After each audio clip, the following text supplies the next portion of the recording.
Jadi banyak yang bertanya, ini ormas dari mana Bang? Nah, ini jawabannya ya. Kita simak dari klarifikasi ormas yang ini. Assalamualaikum warahmatullahi wabarakatuh. Saya atas nama Sabudin Ujang, jabatan Ketua FKPP PC 01 20 Langsa, Kota Langsa, menyatakan klarifikasi video viral yang sangat meresahkan masyarakat Kota Langsa tentang pengumpulan safari Ramadan yang dilakukan oleh oknum FKPPI.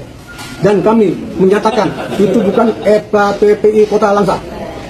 Saya pengurus tidak pernah memerintahkan melakukan kegiatan tersebut, dan kami meminta dari penegak hukum untuk menindak tegas mereka karena merusak nama organisasi kami, dan kami sudah melakukan ke pihak pembina kami himbauan apabila kemudian hari terjadi hal seperti ini lagi agar segera melaporkan ke pihak keamanan.